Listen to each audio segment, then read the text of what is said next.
Well, hello, everyone. I want to welcome you all to another of our Backstage at UIC conversations. We've been having these all year long about the productions at UIC. It's a very unusual year, of course, because we're in the pandemic world and we're doing our work online this year. So it's been a challenging year for everyone, but we're all coming up with creative strategies about how to not only survive, but to thrive in this world. And we're now going to talk about The Crucible, which is the third play in the season. And I want to welcome some of the creative forces behind this production of The Crucible. We're going to be talking with an actor from the production, Kayla Crosby, who is at UIC right now and is thriving in her many performances and in her work at the school. Jeffrey Levin, who's done the sound and music design for the production, and Collette Pollard, who's the set designer. And again, this is a production that is being put together as we speak. The pieces are being edited together and it will go online very soon, but we wanted to place this conversation on our website. And welcome to all of you, and thank you for joining me for this conversation about the play. I think, what I'd like to do is maybe start with you, Collette, if that's okay, and ask if you can talk about the creative process of this particular play. From the beginning. We're going to have a separate conversation with Tasia, the director, but I'd like to get your perspective as a designer on how this came about, what your approach has been to this American classic for today, and what your thoughts are. Yeah, thank you for having me. Fantastic. I mean, it has been incredibly collaborative, and in the remote form, scenic designer applies to some degree, but also does not. It's really been about storyteller and collaborator, and hoping to know when to get out of the way when folks like Jeffrey here and Jackie Fox and Alyssa have so much to do to make it happen. But it's really been a wonderful collaborative process in that Tasia's been really clear that she's been interested in kind of the current application of the piece and what does it mean today to be telling the story, and cancel culture has been a huge part of our discussions. And Stephanie, our costume designer, brought in a really amazing piece of research that had like a somewhat older fashion portrait with modern text over it that applied to cancel culture. And all the designers in the very beginning collaboratively brought in research, talked about images that we saw. Jackie Fox, lighting designer, has been so fantastic about not only, something that's been very exciting is that we said the word candle very early on in the first production meeting. And with most the time, it's something that we could do, which is we can't do in the theater. We were like, we can do candles. We had to be very careful to make sure that everybody actually could do candles. We have some students that are on campus, they can't be doing candles. But it was a question I got to ask very early to our production manager, Aaron Freeman, and we were able to do some candle work. So then Jackie Fox, in addition to that idea and all her amazing ideas, like I was so impressed with taking that work and live making videos. She really inspired even me to make a few videos where we're like, this is how it could look. So we just all felt the need to jump in, post the visual research, and get our hands dirty, so to speak, to understand what our students would be actually dealing with alone in their rooms, performing by themselves. It is fascinating to think about, the collaborative process of coming up with ideas for this particular play. I know that a lot of people, especially students who see this, are going to possibly have read it in high school. It's a you know, it's the kind of play that gets read in high school these days.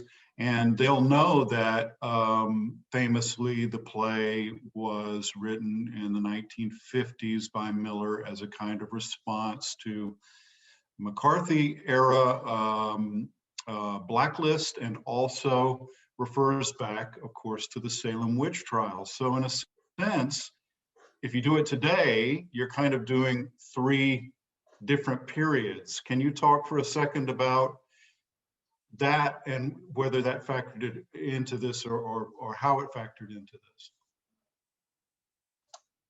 Sure, it definitely factored in. We were really interested in leaning into the form while still remaining theatrical in 2021. Tasia has been consistently, you know, how do we make sure it's clear that this is being told today for a reason? But we did lean into the period, not only dramaturgically speaking, but design-wise, we struck a balance between the 1600s in terms of clothing, in terms of lighting. We neutralized backgrounds so that we could be really focused on the actor. And so we leaned into that as well as a point of reference, but also did it in a way that modernizes it to some degree. But we definitely spanned we spanned essentially when the events took place in Salem and 2021 as really the hybrid of design. And I'd say it's just, his text, Arthur Miller's text is just so fantastic in terms of his writing and his stage directions and his kind of dramaturgical information, that all of that came into play. Great, great. Jeffrey, what about the soundscape? How did you approach the sort of thought ideas that we've talked about in terms of the world of the play? Yeah, well, the idea that that Collette was just talking about, and that you mentioned with the kind of 2 or 3 time periods at play here, is something that I considered for this play, and also something I am interested in considering for a lot of productions that I work on, in that, especially if there's a period piece involved where there's a specific time in when it's being told, but because we're telling it again today, I always feel like there should be a modern perspective on it, and specifically for me, how does my style of design and ideas about design also kind of make its way into that perspective. So like, so for music, for example, like if we were to look at the time period, it was sort of late Renaissance, early Baroque period in music, and religion was a very important part of that period. A lot of choral music and also a lot of string music, and some keyboard music like harpsichord, kind of pre-piano keyboard music, and so that definitely where I kind of started my research, and then but then the next step for me from there is, okay, what is a sort of contemporary interpretation of that? So especially me being a composer writing in 2021 today, anything I write is contemporary music, but how do I reference that time period or pay homage to it while having a contemporary perspective? So that's kind of led me into the palette. I'm also choosing strings and keyboards, instruments in the palette of the music, but maybe choosing different kind of harmonies and rhythms and melodies than what would have been actually used then. That is the differing aspect of how I'm composing it, but keeping the sound of that world. And then so that's kind of musical perspective, and it's just the soundscape in general, this is, I think that's part of this sort of experiment we're doing with this in-between hybrid between film and theater, where, how much of this am I making like a film, where there's definitely standard practices like Foley and other kind of environmental design, like, some of that will probably make its way into the final product, but then at the same time, how do we not lean too far into the film industry? Because we're not making a movie per se. We're doing something that's in between. So it's like that kind of balance of trying to find out what kind of fits this unique thing that we're making. So yeah. Yeah, a lot of challenges, not only in terms of the play itself and the period of the play, the 3 different periods I'm hearing all of you say, but also then the challenges of the hybrid, in a way, film and theater hybrid. Kayla, let me go to you about this, and this is not your first rodeo this year with this hybrid world, this world of video and theater at UIC, and also I want to ask you about Elizabeth Proctor and the play and so forth. So I've got so many questions for you, but why don't we start with the play itself and your approach to the play as an actor, and what this play has meant to you as an actor as you've worked on it?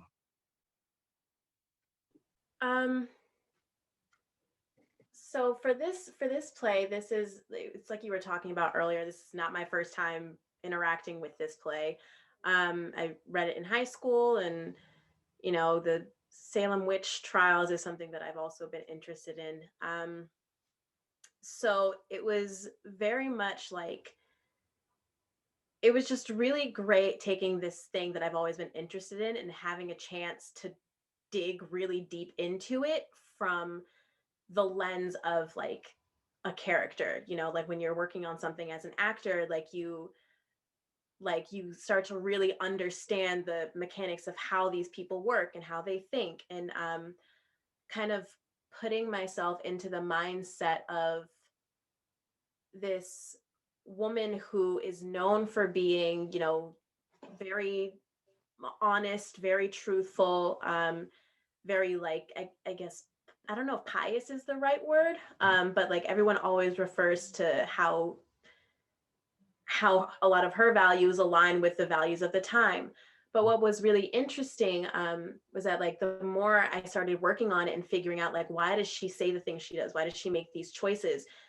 Like I came to this like kind of interesting realization that like she may uphold a lot of these values, but at the same time, like she also is critiquing them at the same time, especially like being married to someone like John, who sees straight through a lot of the hypocrisy that's going on. Like she's with him for a reason. She married him for a reason. Mm-hmm. Like she is still this very like upheld person, but at the same time, like she sees a lot of what is going on and in her own ways, tries to, like fight back a little bit with what she is able to do. She just goes about it a very different way than someone like Abigail does, where Abigail is very much like action, action, action. I don't care who else gets impacted by this. Do you think that this is this kind of rebellion against the world that she's in is something that happens, that she discovers and learns to make happen in the course of the play? Is that her journey? Yeah, definitely. Because by the end of it, like, because she has like these small moments in the second act with her husband, and then they get more bold, especially when like she lies for him for the first time, which is huge. It's this huge moment where like she's just like, I have nothing else to lose at this point. Like I already know that I'm gonna die. And then by the end of it, she's like, I am choosing my husband and I'm choosing our relationship over everything else. And I'm going to tell him to do what it is that he needs to do that feels right for him, and not in for the sake of like this town or these people. So yeah, I think that is definitely her journey that she arrives to by the end of it, where she just kind of sends him off and is like, look, you are going to die with your honor intact, and that's what matters to me at the end of the day.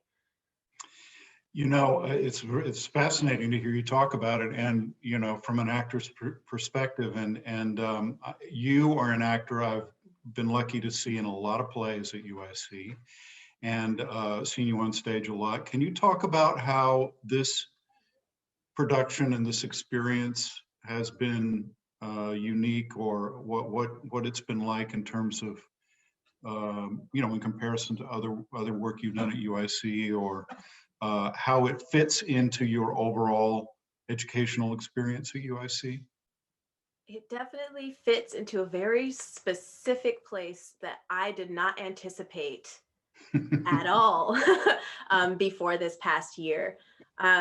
Because for going into like what my personal journey as an actor has been, I have always been terrified of doing anything on camera, because like just me as a person, I am very big, expressive, like my face reacts to the smallest things. And like in the times before where I've seen that on camera, that does not translate well, because like, you know, everything is like right here and you have to keep it like at a certain place, but works really well for theater. So heck, So you thought of yourself as a theater animal, and you've had to change your stripes a little bit. Yes. It forced me to finally face this thing that I've been afraid of for so long. And I found that I didn't need to be as afraid of it as I have been.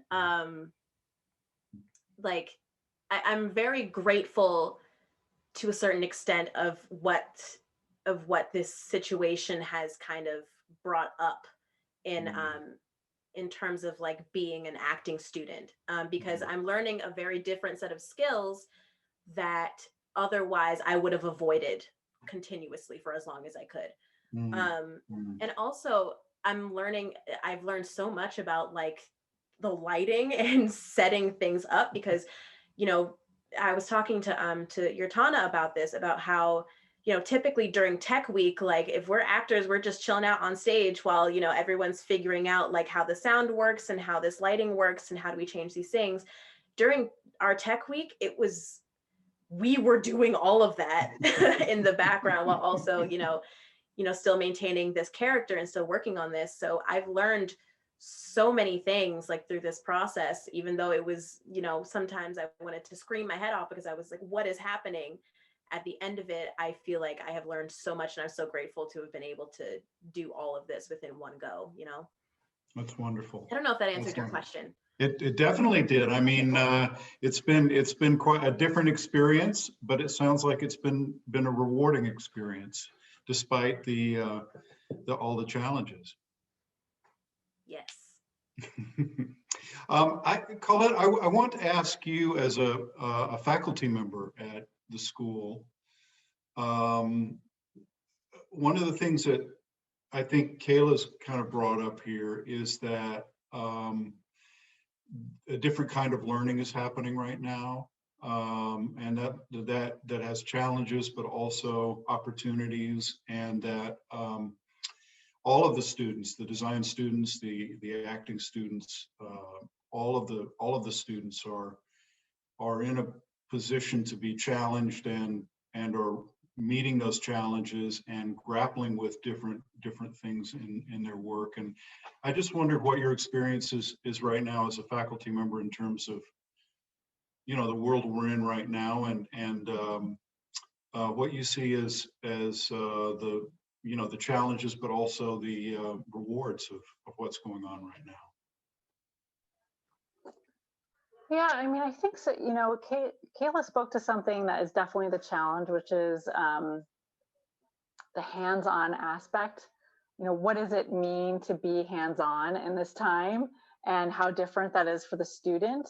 And so how to share information, how to communicate when you're trying to communicate through the screen, and you can show by, you know, doing something and then filming it, and students can go back to it. But there's just a new level of communication in terms of instead of walking over to the individual student in space and showing them and working with, it's really about how do we work one-on-one with everyone and make sure we're communicating in ways that's effective. And so that's been, a silver lining too, because it's created new systems of communicating. And essentially what we do for profession is communicate. It's a story on stage, so I love hearing Kayla say, like, we were not, when we're in the theater, we're just the actor, but, having to actually be hands-on in a way regarding the tech, there's something to be learned there and taken away and use moving forward about, okay, what does it really mean to be hands-on when they're forced to have to do it because there's no other way. And I think there's going to be a crossover when we come back. I think some of that experience will influence the work that's in the classroom. And I also think, I personally am grateful for this time because I am someone who likes to collaborate with my fellow, my team. And so I enjoy the form dictating the lead coming from different areas of different disciplines. I am excited to see like a whole meeting be about sound and light and editing, because I enjoy that. So I'm sort of like, finally, it doesn't have to be about the space dictating what everyone else can do. The space is more fluid and more empty, and we'll have to fill it in different ways. And so that term of heavy lifting that I like to use, who's telling the story in terms of design at what time, is really shifting. And I think that's exciting for our field. I kind of think it's an about time situation, to be perfectly honest. And what will that mean going back? We like to go into spaces and see amazing things. So I don't think it means, that set design is gone at all, but I do think it changes how we tell stories. And that's something I'm excited about hopefully getting back to. Yeah, absolutely. Jeffrey, has this process been, you're probably in other projects as well, but in this world, in this time we're in, what is this?